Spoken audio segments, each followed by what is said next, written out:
Special frontier force. इस unit का नाम रखा गया एस्टैब्लिशमेंट 22। 18 जवान जिनके नाम दुनिया कभी जान भी नहीं पाएगी, फिर भी उन्होंने देश की जीत लिख दी। करगिल युद्ध के 75 दिन देश ने जवानों के बलिदान पर तालियां बजाईं, उनके नाम पुकारे और तिरंगे में लिपटी उनकी तस्वीरें देखी। लेकिन 80 कमांडो ऐसे भी थे जिनकी ना तो वर्दी थी, ना कोई पहचान, ना कोई ऑफिशियल एग्जिस्टेंस। वे बर्फीली चोटियों पर चढ़े, दुश्मन के दिल तक पहुंचे और उनमें से 18 कभी वापस नहीं लौटे। उनकी लाशों पर न झंडा लहराया गया, ना उनके नाम किसी लिस्ट में रजिस्टर हुए। उनके सम्मान में जो कुछ हुआ वो भी बंद दरवाजों के पीछे, बिना कैमरा, बिना रिकॉर्ड, बिना किसी सबूत के, क्योंकि ये सैनिक ऑफिशियल तौर पर मौजूद ही नहीं थे। ये थे रॉ के स्पेशल फ्रंटियर फोर्स। ये है उन अदृश्य योद्धाओं की कहानी जिन्हें इतिहास ने महसूस किया लेकिन कभी लिखा नहीं।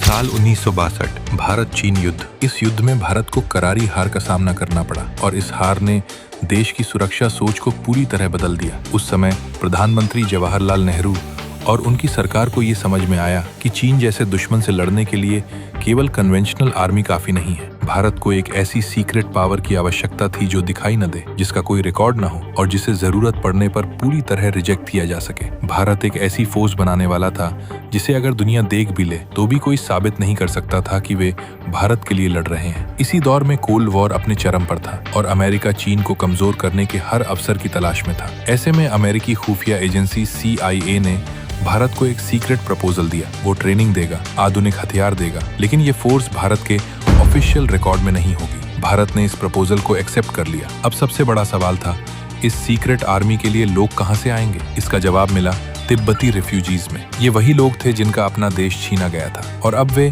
उसी दुश्मन से बदला लेने के लिए किसी भी हद तक जा सकते थे। 1959 में जब दलाई लामा तिब्बत छोड़कर भारत आए तो हजारों तिब्बती युवा उनके साथ भारत पहुंचे थे। ये युवा अपने घर परिवार से दूर थे। CIA और भारतीय इंटेलिजेंस ब्यूरो ने इन युवाओं का सिलेक्शन किया और उन्हें भारत के सीक्रेट ट्रेनिंग सेंटर्स में ले जाया गया, जहां उन्हें parachuting, secret operation, commando tactics, guerrilla युद्ध, हाई एल्टीट्यूड सर्वाइवल और सैबोटाज जैसी विशेष ट्रेनिंग दी गई। इस यूनिट का नाम रखा गया एस्टैब्लिशमेंट 22 ताकि इसकी असली पहचान छुपी रहे। बाद में इसे स्पेशल फ्रंटियर फोर्स या SFF के नाम से जाना जाने लगा। लेकिन ये ट्रेनिंग सिर्फ फिजिकल नहीं थी, उन्हें तैयार किया जा रहा था मर के लिए भी बिना नाम के। इस फोर्स की कमान सीधे प्रधानमंत्री कार्यालय और बाद में रॉ के हाथों में रही। भारतीय सेना को भी इसके ऑपरेशंस की पूरी जानकारी नहीं दी जाती थी। इस फोर्स की सबसे अनोखी और कठोर सच्चाई ये थी कि इसके जवानों के पास न कोई वर्दी थी, न रैंक, न पहचान पत्र। वे ऑफिशियल रूप से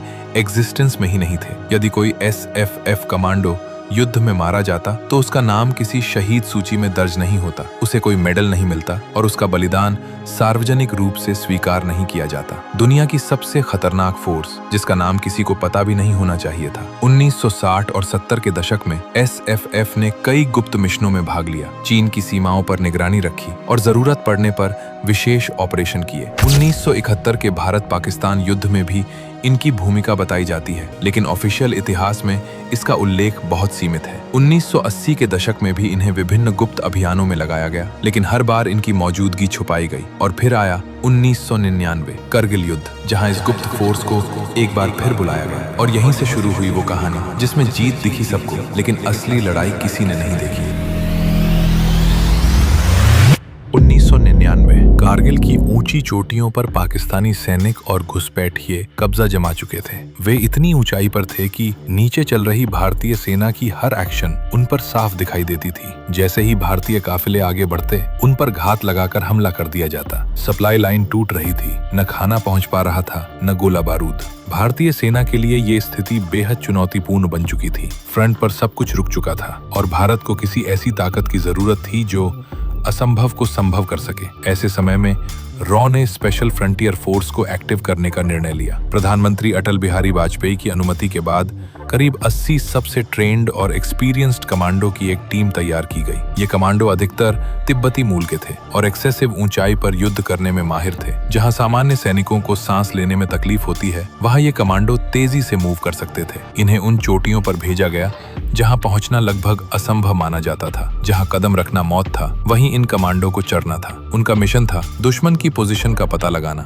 बंकर्स की लोकेशन नोट करना, सैनिकों की संख्या का आकलन करना, सप्लाई लाइन को डिसरप्टेड करना और भारतीय सेना के लिए मुख्य हमले का रास्ता तैयार करना। ये कमांडो रात के अंधेरे में बर्फीली चट्टानों पर रेंगते हुए आगे बढ़ते, तूफानों में छुपते और दुश्मन के बेहद करीब जाकर खुफिया जानकारी इकट्ठा करते। उनके पास न भारी हथियार थे, न कोई सीधा बैकअप। अगर वे पकड़े जाते या मारे जाते तो सरकार उनके एग्जिस्टेंस से इनकार कर सकती थी, क्योंकि ऑफिशियल रूप से वे किसी फोर्स का हिस्सा ही नहीं थे। इस मिशन में दो ही विकल्प थे, या तो चोटी जीत लो या दुनिया को पता भी न चले कि तुम कभी जिंदा थे। धीरे धीरे दुश्मन के स्नाइपर्स ने इन पर निशाना साधना शुरू किया। एक एक करके 80 में से 18 कमांडो शहीद हो गए। उनके डेड बर्फ में पाए गए, लेकिन उन्हें न तिरंगा मिला न सैन्य सम्मान। उनके परिवारों को बस इतना बताया गया कि वे ड्यूटी के दौरान मारे गए। लेकिन इन कमांडो द्वारा जुटाई गई खुफिया जानकारी ने युद्ध का रुख बदल दिया। भारतीय सेना ने दुश्मन की पोजीशन को सटीकता से निशाना बनाया, जिससे धीरे धीरे करगिल की चोटियां वापस हासिल की जा सकी। 18 जवान, जिनके नाम दुनिया कभी जान भी नहीं पाएगी, फिर भी उन्होंने देश की जीत लिख दी। जुलाई 1999 कारगिल युद्ध समाप्त हो चुका था और भारत ने जीत हासिल कर ली थी। पूरे देश में सेलिब्रेशन का माहौल था। शहीदों के नाम अखबारों, टीवी चैनलों और सार्वजनिक मंचों पर सम्मान के साथ लिए जा रहे थे। लेकिन उन 18 कमांडो का कहीं कोई जिक्र नहीं था, क्योंकि ऑफिशियल रूप से उनका अस्तित्व ही नहीं था। देश जश्न मना रहा था, लेकिन 18 घर ऐसे थे जहां किसी को ये भी नहीं पता था कि उनका बेटा किस युद्ध का असली नायक था। फिर भी देश के प्रधानमंत्री अटल बिहारी वाजपेयी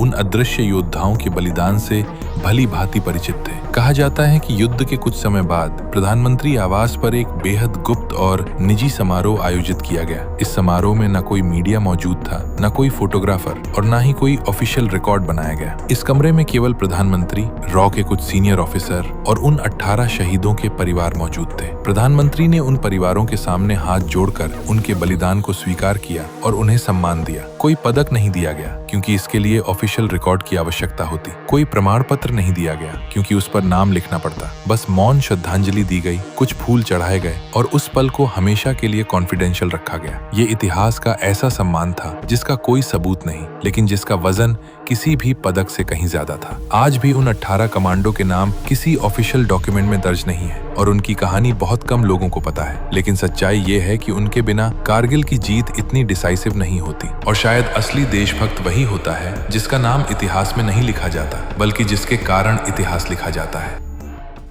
दोस्तों, इस कहानी को लिखते हुए मेरा दिल भारी हो गया। 80 कमांडो, 18 शहीद और एक भी नाम नहीं, कोई वर्दी नहीं, कोई पहचान नहीं, कोई मेडल नहीं। ये वो सच है जो कभी किताबों में नहीं आएगा। ये वो कहानी है जिसे बताने की हिम्मत किसी में नहीं थी, क्योंकि जो सैनिक एग्जिस्टेंस में ही नहीं है, उसकी मार्टरडम को आप झंडा देकर कैसे सलाम करोगे। लेकिन आज इस वीडियो के थ्रू मैं उन 18 अदृश्य योद्धाओं को सलाम करता हूँ। चाहे उनके नाम किसी दीवार पर ना हो, चाहे उनकी तस्वीर किसी गैलरी में ना हो, लेकिन इस देश की मिट्टी उनके खून से सींची गई है। और हर बार जब कारगिल की बात होगी, हर बार जब इस देश पर संकट आएगा, तभी 18 भूत फिर से जाग उठेंगे। ये कहानी थी कारगिल युद्ध की।